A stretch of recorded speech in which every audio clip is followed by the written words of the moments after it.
Frank's hands shook as he stared at the signature. The foreclosure notice crumpled between his fingers like dead leaves, but his eyes stayed fixed on those two words that had just blown his world apart. Marion Morrison. The desert wind rattled the windows of his office trailer, parked between the skeletal remains of a saloon set and a fake jail that hadn't seen cameras in 5 years. Through the smudged glass, he watched tumbleweeds dance between the rotting facades like ghosts celebrating his downfall. 30 years. 30 goddamn years since he'd thrown that gangly kid out of his office at Republic Pictures. The boy had stood there in his cheap boots and borrowed cowboy hat, stammering about wanting to be in westerns. Frank could still hear his own laughter echoing off the mahogany walls of his corner office, could still see the humiliation spreading across the kid's face like spilled ink. "You want to be a cowboy?" Frank had sneered that day. "Go back to Iowa and milk cows. You've got about as much authenticity as a wooden nickel." He'd done more than reject him. He'd made phone calls, spread the word, made sure Marion Morrison would never work in Hollywood as long as Frank Morrison had breath in his lungs and connections in his Rolodex. And now that same kid owned everything. Frank stumbled out of the trailer into the scorching afternoon heat. The Bakersfield sun beat down mercilessly on the ghost town he'd built from the wreckage of his Hollywood career. When the big studios had pushed him out in '47, too old, too mean, too stuck in the past, he'd poured his savings into this place. 40 acres of California desert transformed into a rental facility for B-picture westerns and television shows. For a while, it had worked. The movie ranch had been busy enough to keep him in bourbon and bitterness. But television was killing the B-western market, and the big productions went to the fancier spreads in Newhall and Simi Valley. Frank's sets had started looking shabby by comparison, his equipment outdated. The irony wasn't lost on him. While his ranch rotted in the desert, Marion Morrison, now calling himself John Wayne, had become the biggest cowboy star in the world. The Quiet Man, Red River, The Searchers. Every picture a hit, every role cementing his reputation as America's cowboy. Frank kicked at a loose board on the saloon's front steps. The whole facade shuddered, ready to collapse, like everything else in his life. He pulled out the flask from his jacket pocket and took a long pull of whiskey. The burn felt good going down, familiar. He'd been drinking more lately, especially after the phone calls from creditors had started coming daily. The ranch was hemorrhaging money, and at 58, Frank was too proud to beg and too old to start over. That's when Alamo Holdings had appeared like a mirage in the desert. Cash buyers, no questions asked, offering twice what the place was worth. Frank should have known it was too good to be true, should have dug deeper into the corporate paperwork. Instead, he'd been blinded by desperation and greed. Now he understood. This wasn't a business transaction. It was revenge served colder than a dead man's grave. A dust cloud appeared on the horizon, growing larger as it approached down the dirt road that led to his ranch. Frank squinted against the sun and made out the shape of a black Cadillac cutting through the heat shimmer. His stomach clenched. The car pulled up in front of the main set, engine ticking as it cooled. The driver's door opened, and Frank's breath caught in his throat. John Wayne stepped out. He was bigger than Frank remembered, filled out from the scrawny kid who'd shuffled into his office 3 decades ago. The shoulders were broader, the jaw more defined, the eyes harder. He wore dark jeans, a white shirt, and a brown leather jacket that probably cost more than Frank made in 6 months. But it was still him. Still Marion Morrison under all that Hollywood polish. Wayne didn't speak immediately. He stood beside the Cadillac, hands on his hips, surveying the property like a general reviewing conquered territory. His gaze swept across the false front buildings, the water tower with peeling paint, the corral where prop horses used to graze. Finally, his eyes settled on Frank. "Afternoon, Mr. Morrison." Wayne's voice carried that familiar drawl that had made him millions. "Beautiful day to be moving out, don't you think?" Frank's hand instinctively moved toward the trailer where he kept his .38 revolver. The gesture wasn't lost on Wayne, who smiled, a cold expression that never reached his eyes. "I wouldn't recommend that," Wayne said quietly. "We're just 2 old men having a conversation about real estate. Nothing more." The desert wind picked up, sending a tumbleweed rolling between them like a witness to their standoff. In that moment, Frank realized this was just the beginning. Wayne hadn't bought his ranch to run a business. He'd bought it to destroy the man who'd tried to destroy him. The reckoning had only just begun. Frank's mouth had gone dry as parchment. The whiskey on his breath felt suddenly shameful under Wayne's steady gaze, and he fought the urge to wipe his lips with the back of his hand. 30 years collapsed into this single moment, and he was no longer the powerful studio executive who'd once decided the fates of hopeful actors with the casual cruelty of a Roman emperor. He was just a broken-down old man standing in the ruins of his own ambitions. "I suppose you're here to gloat," Frank managed, his voice cracking like the dried wood of his dying sets. The words came out smaller than he'd intended, swallowed by the vast emptiness of the desert around them. Wayne's smile didn't waver, but something shifted in his eyes, a flicker of the boy he'd once been, vulnerable and desperate for approval. Gloat? He pushed his hat back slightly, revealing gray at his temples that Frank hadn't noticed before. "That would suggest this gives me pleasure, Mr. Morrison, and I can assure you there's no joy in any of this." The afternoon sun cast long shadows between them, turning the western town into a tableau of Judgment Day. Frank found himself studying Wayne's face, searching for traces of the stammering kid who'd stood in his office clutching a headshot with bent corners. The transformation was complete. Hollywood had sculpted Marion Morrison into something larger than life, a myth made flesh. But Frank knew the truth about myths. He'd helped create enough of them in his day, polishing rough farm boys into leading men, teaching chorus girls to be queens. The magic was always in the machinery, never the person. Except Wayne had done it without the machinery, without Frank's help, despite Frank's interference. "You know," Wayne said, walking toward the nearest building, a fake general store with a canvas backdrop painted to look like shelved goods. "I used to drive out here sometimes, when I was between pictures, just to watch you work." Frank's chest tightened. "That's a lie." "No lie." Wayne ran his hand along the store's wooden railing, testing its stability. The whole structure creaked ominously. "I'd park up on that ridge, use binoculars, watched you directing those little crews, barking orders like you were Cecil B. DeMille making the 10 Commandments instead of some 2-bit cowboy picture that'd play the bottom half of a double bill." The words hit Frank like physical blows. He thought of all those productions, the cheap westerns that had kept his lights on, the television episodes that barely covered his overhead. Had Wayne really been watching? Seeing Frank's slow decline from studio mogul to proprietor of a third-rate facility that rented horses and stagecoaches to productions too poor for the real lots? Why? Frank's voice was barely a whisper. Wayne stopped walking and turned to face him fully.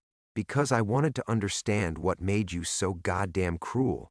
Thought maybe if I watched you long enough, I'd figure out what kind of man destroys dreams for sport." Frank felt something break inside his chest, not his heart, which had calcified years ago, but something deeper. Some last vestige of the man he'd been before Hollywood had taught him that power meant stepping on faces. He thought about the flask in his pocket, the comfort it would bring, but his hand stayed at his side. "I was protecting the industry," Frank said, but even to his own ears, the words sounded hollow. "You had no experience, no training." "I had passion." Wayne's voice cut through the desert air like a blade.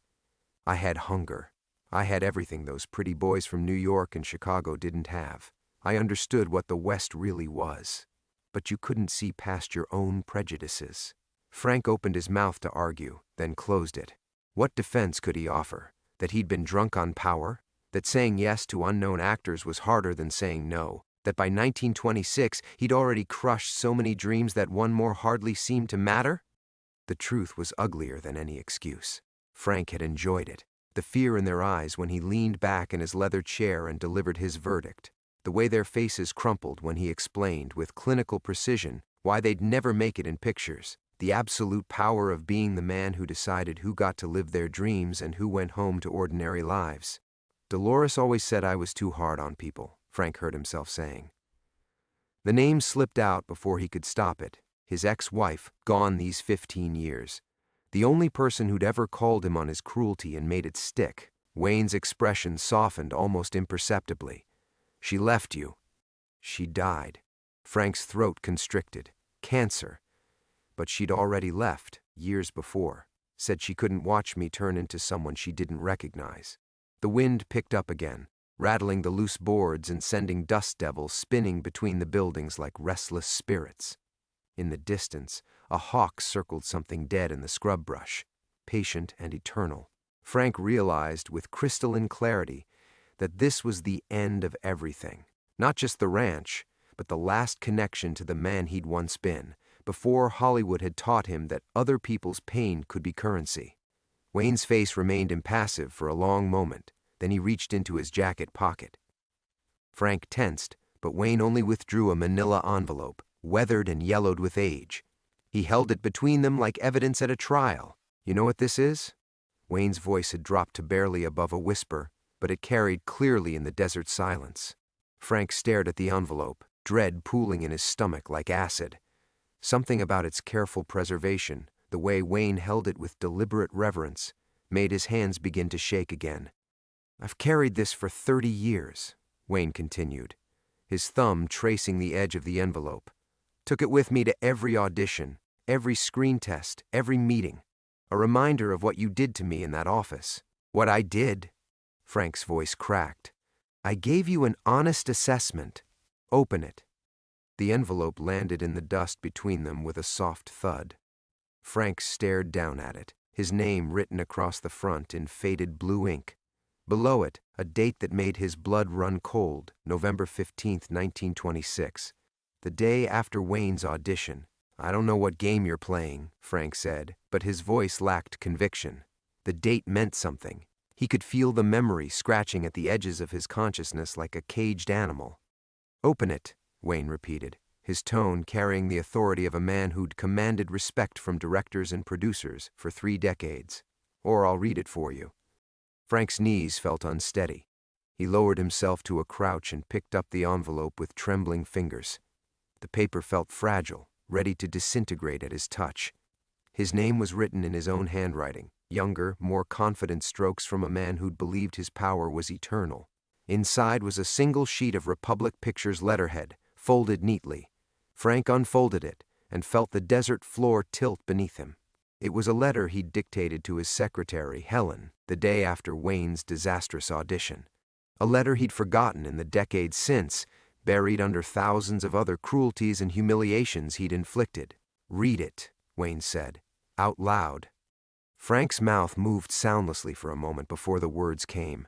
"To whom it may concern, this letter serves as notice that Marion Morrison has been deemed unsuitable for employment by Republic Pictures or any of its affiliated studios.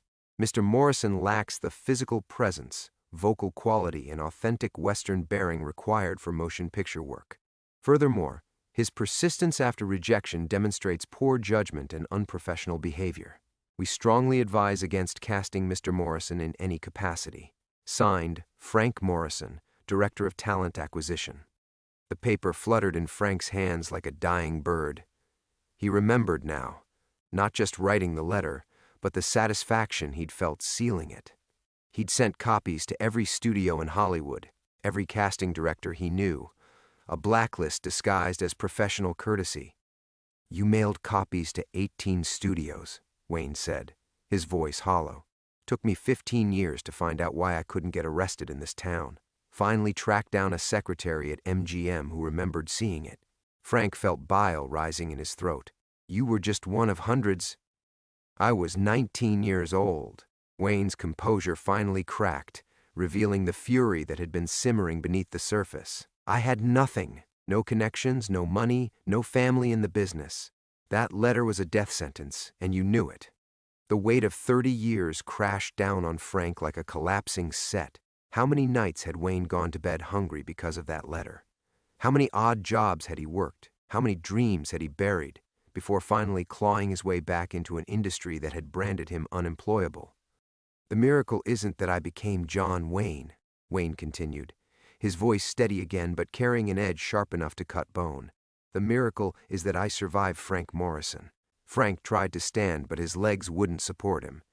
The letter fell from his numb fingers, caught by the desert wind and carried away like a ghost finally released from its haunting. "Why show me this now?" Frank whispered. Wayne's smile returned, but it was different this time. Not cold anymore, but infinitely sad. Because I wanted you to remember. Before I take everything away from you, I wanted you to remember what you took from me. What you took from all of them. Frank's heart hammered against his ribs as the full scope of Wayne's revenge began to crystallize. This wasn't just about the ranch. It was about every actor Frank had blacklisted, every dream he'd crushed, every career he'd ended with casual cruelty. The desert wind howled around them, carrying away the last of Frank's illusions about who he was and what he'd done. There would be no going back to the comfortable delusion that his actions had been justified, that his cruelty had served some greater purpose.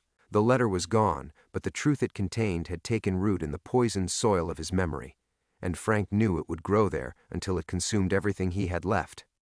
Frank remained crouched in the dust long after the letter disappeared into the desert wind, his body refusing to obey his commands to stand. The weight of Wayne's revelation pressed down on him like the heat radiating from the cracked earth beneath his knees. When he finally managed to rise, Wayne was already walking back toward his Cadillac with the unhurried gait of a man who had all the time in the world. "This conversation isn't over," Frank called out, his voice barely carrying across the space between them. But Wayne didn't turn around, didn't acknowledge the words. He simply climbed into his car and drove away, leaving Frank alone with the echoing silence and the taste of his own desperation. Frank stumbled back to his trailer, his hands shaking so violently he needed 3 attempts to turn the door handle. Inside, the familiar smell of stale cigarettes and spilled bourbon provided no comfort. He went straight to the phone and dialed with urgent, clumsy fingers. "Mickey, it's Frank Morrison. I need you to look into something for me." Mickey Torino had been Frank's fixer back in the studio days, a private investigator who specialized in the kind of delicate matters that studios preferred to handle quietly. If anyone could find holes in Wayne's corporate structure, weak points that might give Frank leverage, it would be Mickey. "Jesus, Frank, I haven't heard from you in what, 5 years?" Mickey's gravelly voice carried the weight of too many cigarettes and too many secrets. "I thought you were dead." "Not yet. Listen, I need you to dig into a company called Alamo Holdings. Shell Corporation, probably got layers. Find out who's really behind it, how deep their pockets are, what their vulnerabilities might be." The silence on the other end stretched long enough that Frank wondered if the connection had died. When Mickey finally spoke, his voice had changed, become careful, distant. "Frank, maybe you should just let sleeping dogs lie on this one." "What the hell does that mean?" "It means some people have long memories and longer reach. You burned a lot of bridges in this town, and not all of them stayed burned." The line went dead. Frank stared at the receiver, feeling ice water replace the blood in his veins. Mickey had handled studio scandals, buried stories that could have destroyed careers, made problems disappear with the efficiency of a mortician. If Mickey was scared, Frank tried 3 more calls. His old secretary Helen, now working for Columbia, claimed she was too busy to talk and hung up before he could explain what he needed. Tom Brewster, who'd run publicity for Republic in the 40s, let the phone ring until Frank gave up.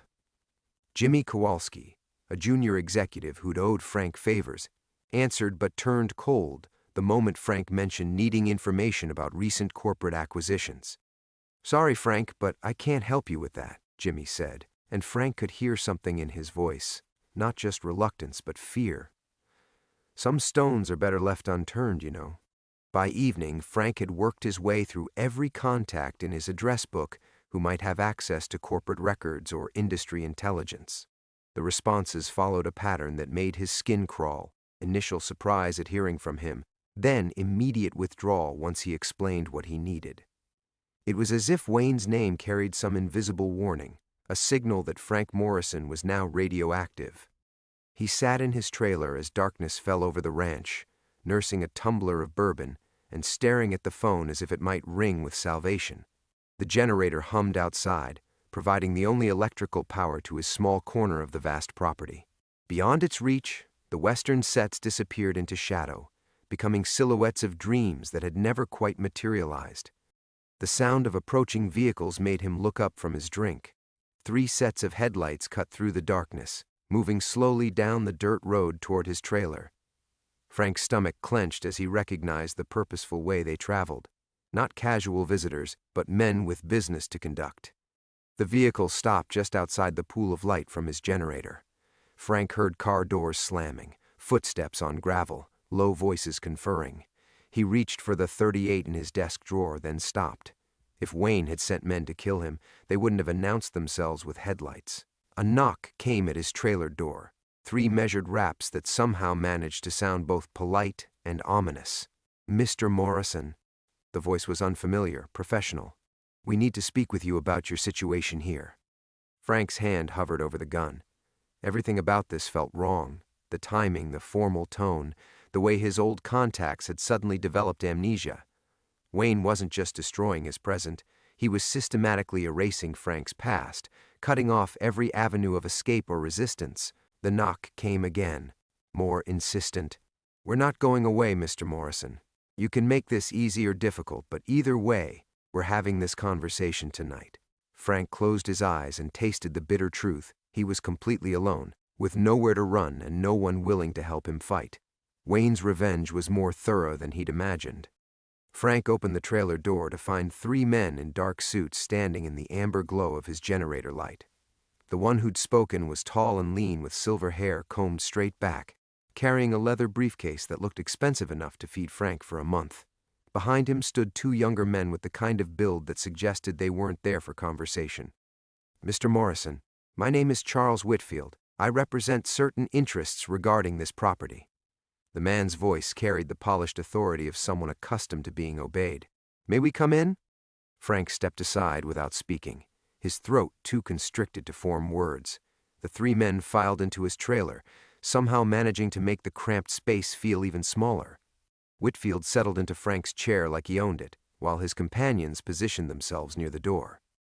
"I understand you've been making inquiries about Alamo Holdings," Whitfield said, opening his briefcase with mechanical precision, "asking questions that suggest you don't fully grasp your current situation. Who sent you?" Frank managed, his voice barely a rasp. "That's not the relevant question." Whitfield withdrew a thick manila folder and set it on Frank's desk.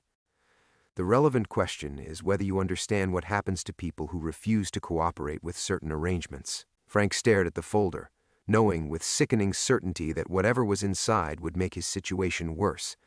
Whitfield opened it and spread out a collection of photographs like a dealer laying down cards. The first photo showed Frank leaving Mickey Torino's office in 1947, both men carrying manila envelopes. The second captured him slipping money to a studio guard after hours. The third showed him in what looked like a heated argument with a young actress, whose career had mysteriously ended shortly after. "We have documentation going back 25 years, Whitfield said conversationally. Payoffs, bribes, career assassinations, cover-ups that would make front-page news if they surfaced today. The blacklist letter you sent about Marion Morrison? That was small potatoes compared to some of your other activities." Frank's legs gave out and he collapsed onto his narrow bed. The photographs swam before his eyes, evidence of sins he'd committed and buried, thinking they were dead and forgotten. But Wayne hadn't just been planning revenge against Frank's present. He'd been excavating Frank's past, unearthing every skeleton, cataloging every moment of corruption. "The Patricia Holloway incident alone would destroy what's left of your reputation," Whitfield continued, tapping one particular photo. "Talented girl, wasn't she? Until you decided she'd rejected your advances one too many times." Frank's stomach lurched.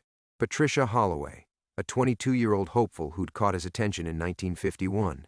When she'd refused his dinner invitations, Frank had spread rumors about her being difficult to work with, mentally unstable. She'd left Hollywood within 6 months, and Frank had heard she'd killed herself 2 years later, though he'd never bothered to verify the story. "She didn't kill herself," Whitfield said, reading Frank's expression with disturbing accuracy. "She moved back to Ohio, became a school teacher. But she never forgot what you did to her.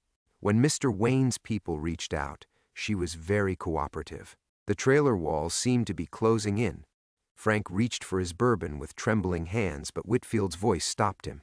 "I wouldn't. You'll want a clear head for this next part." Whitfield produced another set of documents, legal papers with official seals and signatures. "Effective immediately, you're being evicted from this property. You have 72 hours to vacate the premises. Any personal belongings left behind will be considered abandoned. You can't do that, Frank whispered. I have a lease. Had a lease with Westward Entertainment, which was dissolved yesterday morning. The property has reverted to its new owners, who are exercising their right to terminate all existing agreements. Frank felt something fundamental break inside him. Not just hope, but his basic understanding of how the world worked. He'd been a powerful man once, someone who could make or break careers with a phone call. Now he was being evicted like a vagrant, his entire life reduced to 72 hours and whatever could fit in his car. Why are you telling me this? Frank asked. Why not just have me thrown out? Whitfield's smile was arctic. Because Mr. Wayne wants you to understand that this is justice, not cruelty. Every humiliation you're experiencing, every door being slammed in your face, every friend who suddenly can't take your calls, it's all deliberate, it's all earned. The men stood to leave, but Whitfield paused at the door. One more thing. We know about the safety deposit box at First National Bank, the emergency cash, the compromising photos you've been saving for insurance. Don't bother going there. The contents have been seized as evidence in an ongoing investigation. After they left, Frank sat in the sudden silence, staring at the photographs scattered across his desk. Each image was a window into the man he'd been, cruel, vindictive, drunk on power. But seeing them laid out like this, he realized something that chilled him more than Wayne's revenge. He couldn't remember feeling guilty about any of it at the time. The remorse burning through him now felt foreign, unfamiliar, like an emotion belonging to someone else. Frank's hands moved mechanically, shuffling through the scattered photographs, searching for something he couldn't name. In the stark light of the trailer, each image seemed to pulse with its own malevolent life, evidence of a man he recognized but no longer understood. How had he become this person? When had cruelty become as natural to him as breathing?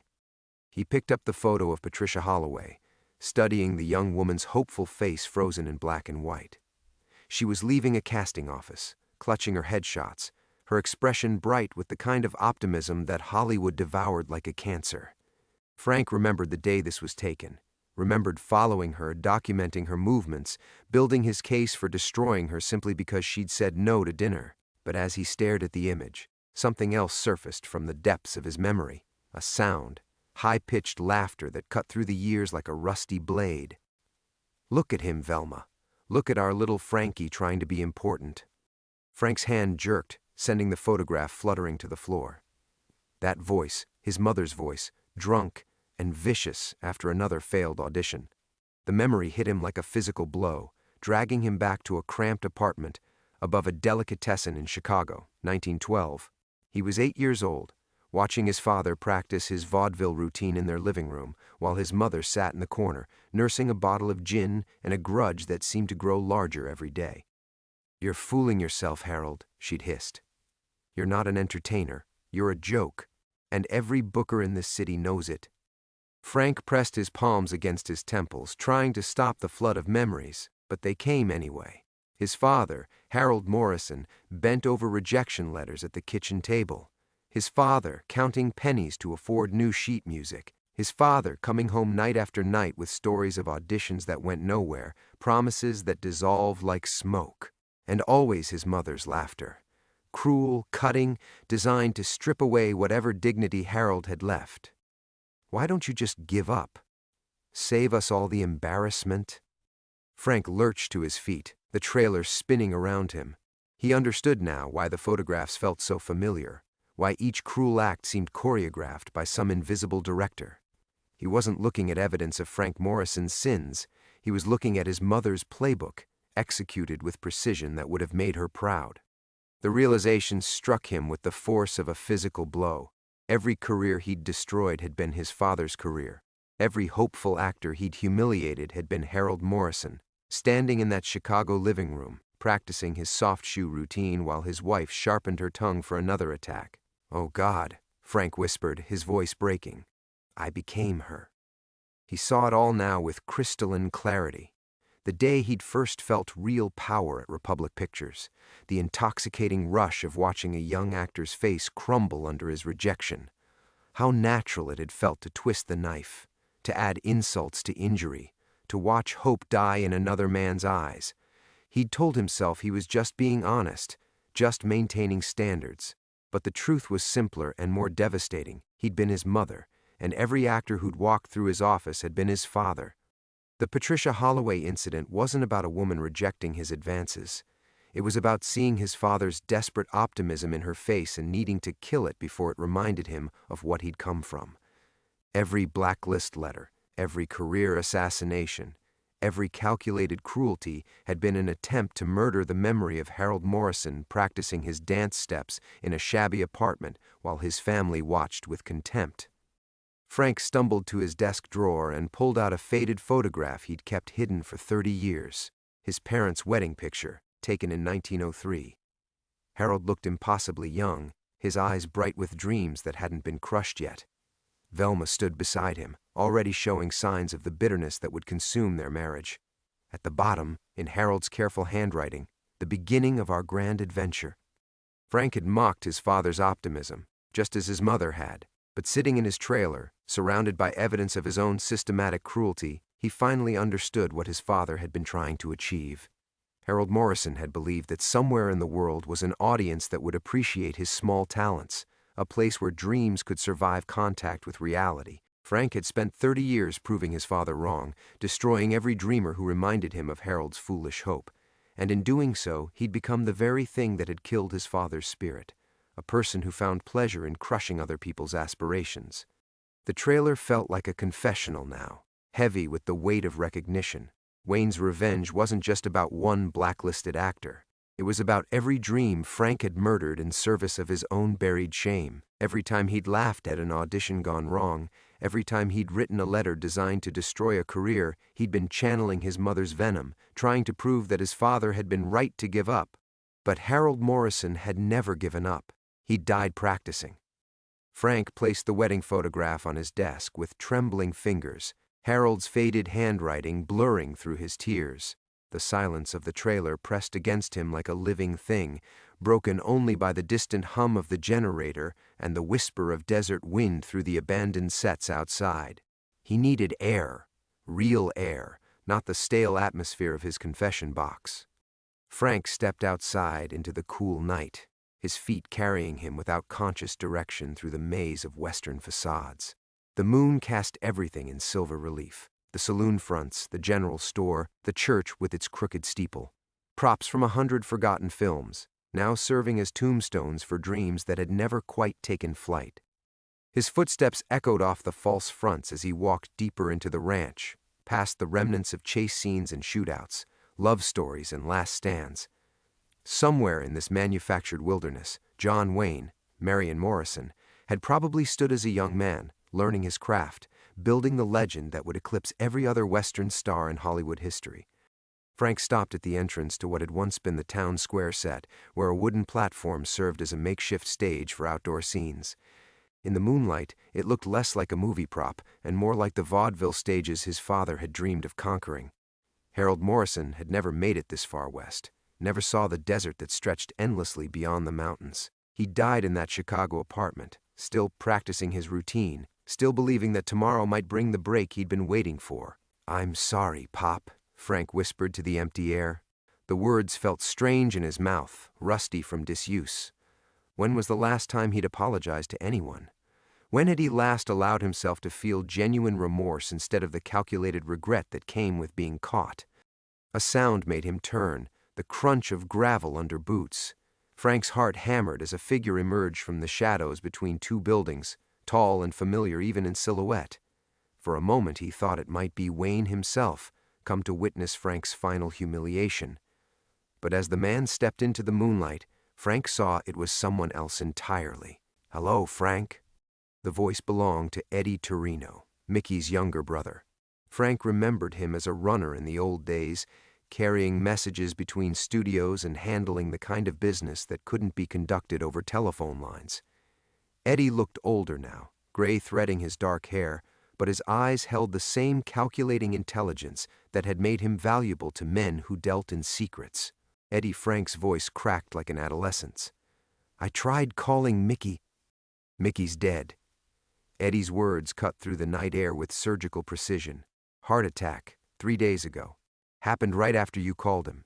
Frank felt the ground shift beneath his feet. Mickey Torino had been his last lifeline, the only person in Hollywood who might have been willing to help him navigate this nightmare. Now that connection was severed, leaving Frank more isolated than ever. "I'm sorry," Frank said, and meant it. "I didn't know." Mickey was scared of Wayne. "Did you know that?" Eddie stepped closer, his boots ringing against the wooden platform. Man who'd faced down studio heads and mob lawyers, and he was terrified of what John Wayne might do if crossed. Said Wayne had patience like a mountain, slow, steady, and absolutely unstoppable once he started moving. Frank swallowed hard. "Why are you telling me this?" "'Cause Mickey left something for you before he died. A message." Eddie reached into his jacket and withdrew a manila envelope, thin and unmarked. "He said you'd need to understand the scope of what you were up against." Frank took the envelope with numb fingers. Inside was a single sheet of paper covered in Mickey's familiar scrawl. The handwriting was shakier than Frank remembered, betraying the fear Eddie had described. "Frank, if you're reading this, it means you finally poked the bear. Wayne's been planning this for 20 years, maybe longer. He's got documentation on everyone who ever wronged him, plus their associates, their families, their friends. You think this is about you? You're just the appetizer. He's going after the whole damn system that tried to destroy him. Get out while you can. Some fights can't be won. 20 years, Frank breathed, looking up at Eddie. He's been planning this for 20 years? Longer, probably. Mickey said Wayne never forgot a slight, never forgave an insult. He just waited until he had the power to do something about it. Eddie's expression was unreadable in the moonlight. "The question is, what are you going to do now that you know?" Frank stared at the letter, then at the false town surrounding them. Every facade, every prop, every carefully constructed illusion suddenly seemed to represent something larger, the manufactured dreams of Hollywood itself, built on the bones of broken careers and discarded hopes. "I don't know," Frank admitted, the words tasting like ash in his mouth. "I honestly don't know." Eddie nodded as if he'd expected that answer. "Then you better figure it out fast, because Wayne's not done with you yet." The crunch of Eddie's departing footsteps faded into the desert silence, leaving Frank alone with Mickey's final warning clutched in his trembling hands. 20 years of planning, the scope of Wayne's patience and methodical preparation crashed over him like a cold wave. This wasn't revenge, it was systematic demolition, executed with the precision of a master craftsman. Frank looked up at the false storefronts surrounding him, their painted facades peeling in the moonlight like diseased skin. Somewhere in this manufactured ghost town lay the answer he'd been avoiding. The confrontation he'd spent 30 years running from was finally upon him, and there was nowhere left to hide. His feet carried him toward the largest building on the set, a 2-story hotel facade that had served as the centerpiece for countless Western films. The structure groaned as he climbed the exterior stairs to the second-floor balcony, each step echoing like a countdown. From this vantage point, he could see the entire ranch spread out below him, the saloon, the jail, the church, all of it bathed in silver moonlight. It looked peaceful from here, almost beautiful. But Frank knew better now. Every board, every nail, every carefully constructed illusion was part of Wayne's trap. Magnificent view, isn't it? Frank spun around, his heart hammering against his ribs. A figure stepped from the shadows at the far end of the balcony, tall, broad-shouldered, unmistakably familiar even after 30 years. John Wayne moved with the same easy confidence that had made him a star, but his eyes held something Frank had never seen in the movies, cold, calculating satisfaction. "Hello, Frank." Wayne's voice carried the same drawl that had charmed audiences worldwide, but stripped of warmth it sounded like gravel scraping against bone. "Been a long time." Frank's mouth worked soundlessly for a moment before he found his voice. "Marion. Nobody's called me that in years." Wayne stepped closer, and Frank could see the lines time had carved around his eyes, the gray threading his hair. Funny how names work. You give someone a name, and if it sticks, it becomes who they are. Marion Morrison. That was a weak name, wasn't it? The name of someone who'd never amount to anything. "I was wrong," Frank whispered. "Yes, you were." Wayne's smile held no humor. "But being wrong wasn't your real sin, Frank. Your real sin was enjoying it. I watched you that day in 1926 when you destroyed my audition. You weren't just rejecting an actor. You were savoring the moment. The look on your face when you told me I'd never work in this town again.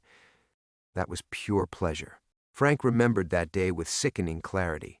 A young, awkward kid from Iowa, trying too hard to impress. Frank had seen something in Marion Morrison's desperate eagerness that had disgusted him.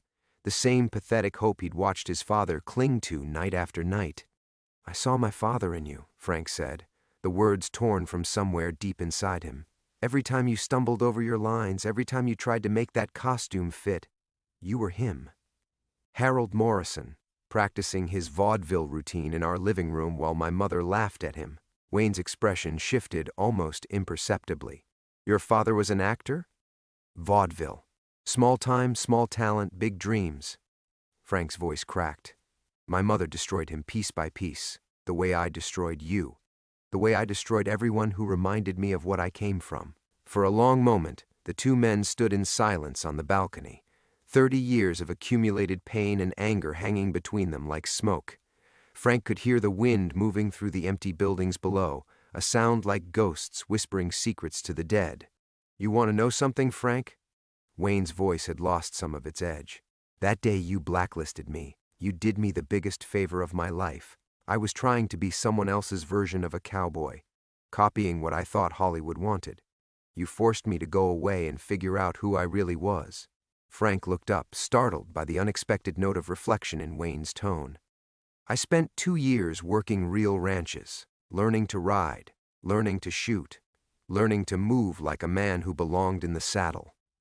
When I came back to Hollywood, I wasn't Marion Morrison anymore. I was John Wayne, and John Wayne didn't need your approval. Then why?" Frank's voice was barely a whisper. "Why all this? Why destroy my life if I did you a favor?" Wayne's eyes hardened again. "Because it was never about me, Frank. It was about everyone who came after me. Every actor you crushed because it made you feel powerful. Every dream you murdered because it reminded you of your own shame."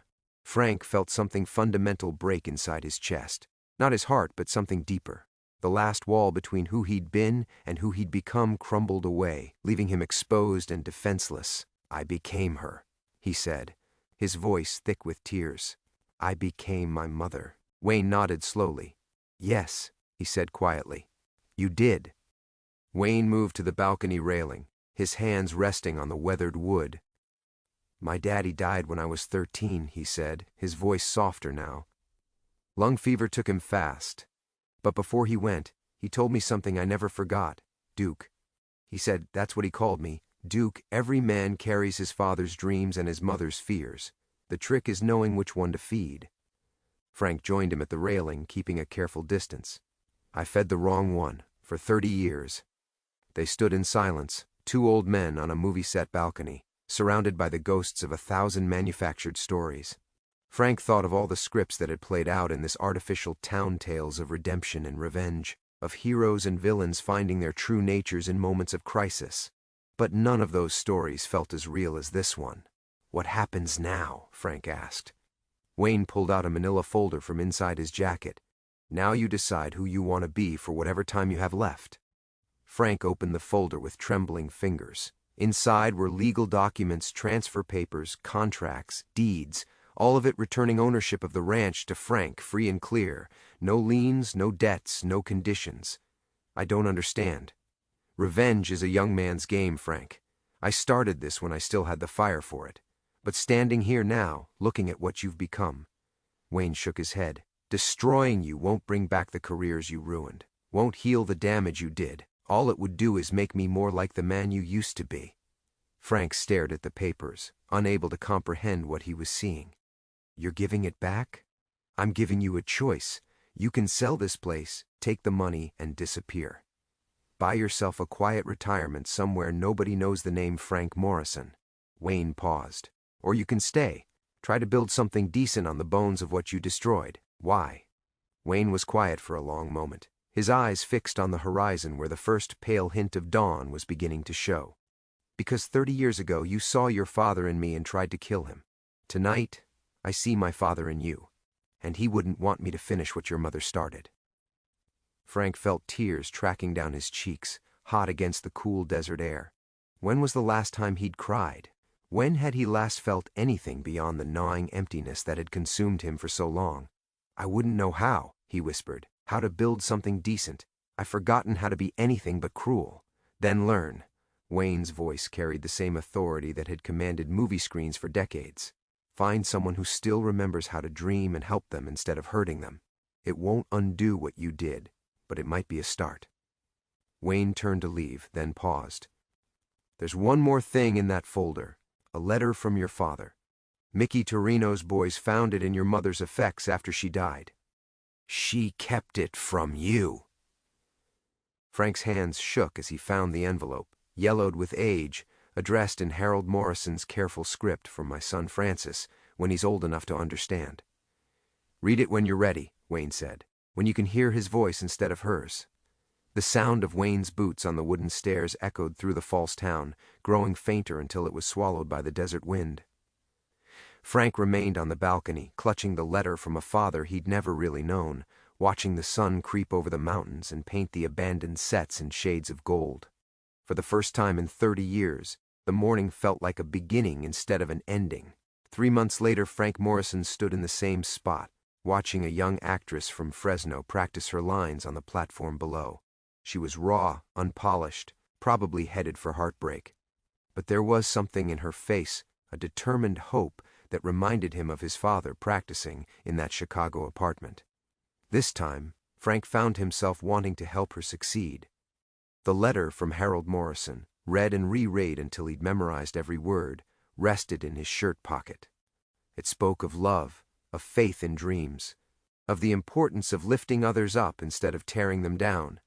It ended with a line that had become Frank's daily prayer. "Remember, son, we become the stories we tell ourselves. Make yours a good one." In the distance, a red-tailed hawk circled the desert thermals, hunting not with cruelty but with purpose. Frank watched it soar and remembered what it felt like to hope.